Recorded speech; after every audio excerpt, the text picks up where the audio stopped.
y de entender un poco más lo que trae este presupuesto 2023, hacemos contacto con Mario Di Costanzo, consultor financiero y buen amigo de Mega Noticias. Mario, ¿cómo estás? Un gusto saludarte.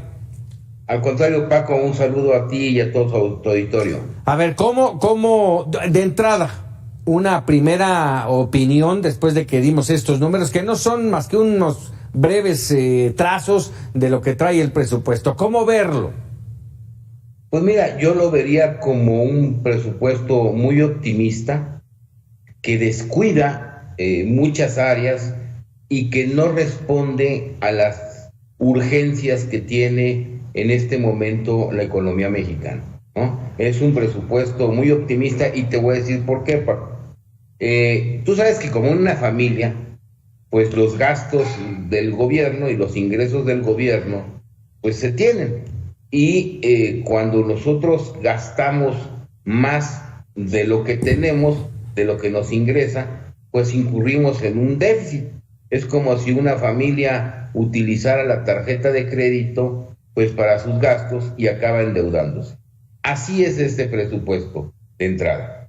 Tú lo mencionaste, el incremento en el gasto de más de 1 billón de pesos, pues se financia todo en su totalidad con lo que se conoce como el déficit. Es decir, el gasto es de 8.2 billones de pesos y el déficit, la deuda en la que se va a incurrir, es de 1.1 billones de pesos. Es el primer mensaje negativo. El segundo, a pesar de los incrementos en el gasto social que acabas de mostrar, por ejemplo, hay una reducción en el gasto de medicinas. Creo que es algo que la población se pregunta e indigna, ¿no? No solamente con el desabasto que hay ahora en medicinas, el gobierno le está recortando 12,000 millones de pesos a la compra de medicamentos, dándose unas cosas, pues yo te diría absurdas. Tú lo señalabas también, el crecimiento del presupuesto del Tren Maya. El gasto del Tren Maya será de 143,000 millones de pesos. Ese gasto, que es finalmente un capricho presidencial, es mayor que lo que se va a comprar de medicamentos pues para toda la población o para los programas o las instituciones de salud, léase IMSS, ISSSTE y la Secretaría de Salud. El presupuesto para compra de medicamentos es de 103,000 millones de pesos y para el capricho que ha sido el Tren Maya es de 143,000 millones.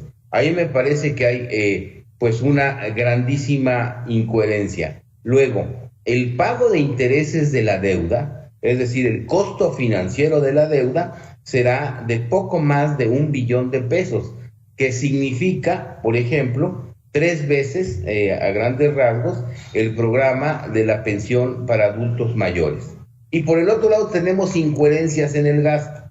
Si bien es cierto que aumenta el programa de la pensión de adultos mayores en casi 100,000 millones de pesos, y qué bueno que nuestros adultos mayores puedan estar mejor. Lo que no se vale es que, por ejemplo, a salud destine solamente 200,000 millones de pesos. ¿Qué quiere decir esto? Que antes los adultos mayores pues podían adquirir pues al menos un poco de alimentos con esta pensión. Ahora, entre la inflación y entre que no hay medicinas, pues se lo tienen que gastar en otra cosa, porque la Secretaría de Salud, porque la inversión en salud está siendo pues muy pequeña. Tú lo mencionabas, que al IMSS se le dan las tareas del IMSS Bienestar porque fracasó el INSABI, y la inversión en el IMSS, el gasto de inversión en el IMSS es apenas o no llega a más allá del 3% de su presupuesto. Del billón y tantos de pesos que tiene de presupuesto el IMSS y que creció, pues más de 750,000 millones de pesos, es decir, más del 70% de su presupuesto, es para pago de pensiones. Entonces, es muy engañosa esta cifra que nos presentan sobre el presupuesto total del IMSS, porque prácticamente ese presupuesto ya lo tiene comprometido.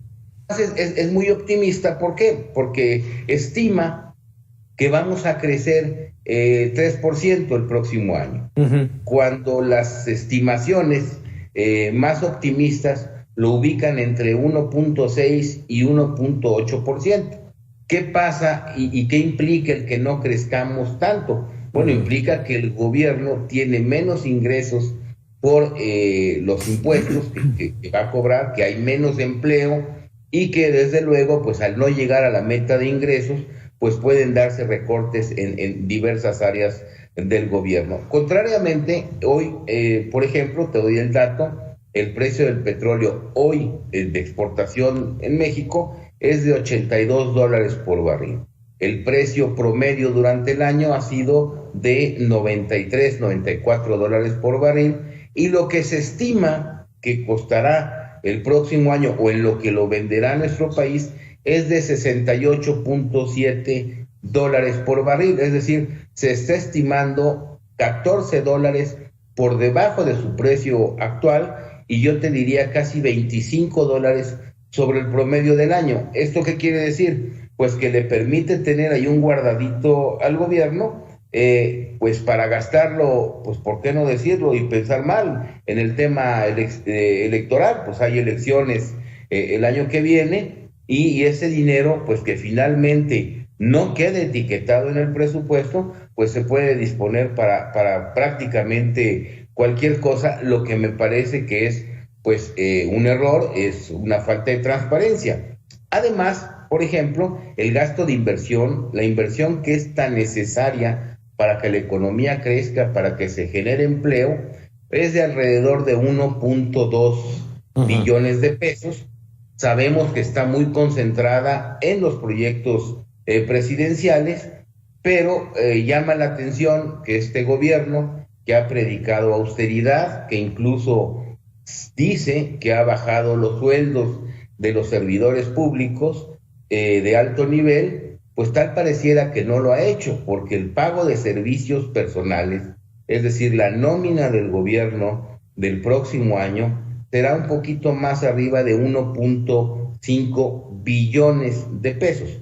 Para darte una idea y un comparativo, en 2018 esta misma nómina era de aproximadamente 1.15 billones de pesos, o sea, ha crecido aún y con los supuestos anuncios de austeridad que ha estado pues pregonando el gobierno. Entonces, tenemos más de lo mismo, y no porque sea malo el gasto social, al contrario, es muy bueno, pero es muy malo cuando se da de manera desordenada, porque sucede lo que comentamos de las medicinas de los adultos mayores. Ahora, no vemos y no se ve ningún programa encaminado a defender la economía familiar. Yo veía lo que proyectabas, lo que publicabas, lo que señalabas antes de mi intervención, en el sentido de cómo han incrementado los precios de los alimentos, de la vida en general. Bueno, mucho de este incremento o de esta inflación se lo debemos al crecimiento en los precios de los alimentos.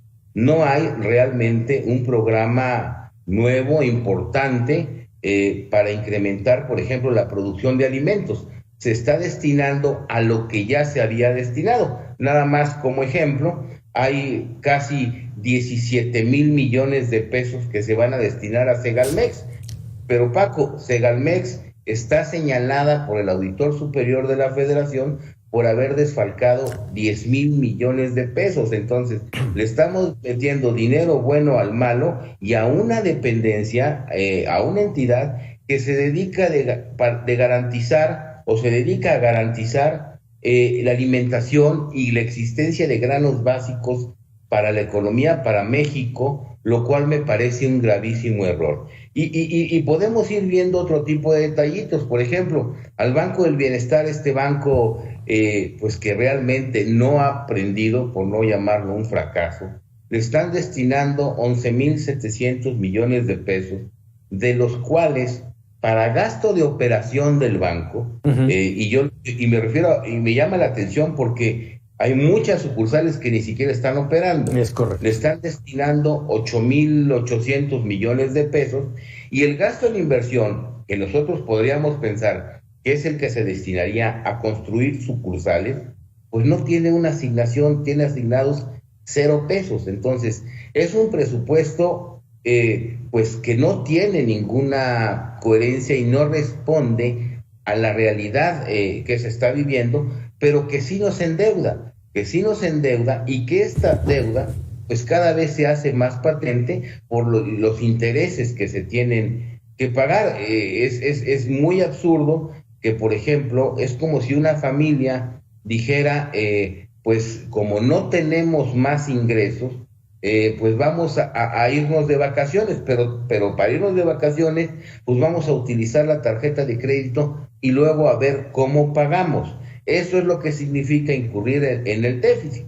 En el mejor de los casos, y que conste que los programas del gobierno no han mostrado tener la eficacia para reducir la pobreza, en el mejor de los casos, como yo le llamo, el pseudo bienestar de hoy, pues lo vamos a pagar nosotros y nuestros hijos por el endeudamiento en el que se está incurriendo. Entonces se me hace un presupuesto muy optimista que no responde a la realidad de la economía mexicana en estos momentos y que pues nos endeuda.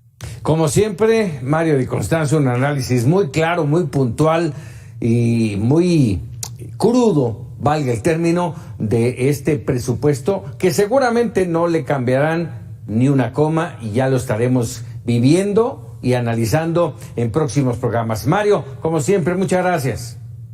Paco, muy buenas noches, un saludo a ti y a todo tu auditorio. Muchísimas Buen fin de gracias. semana.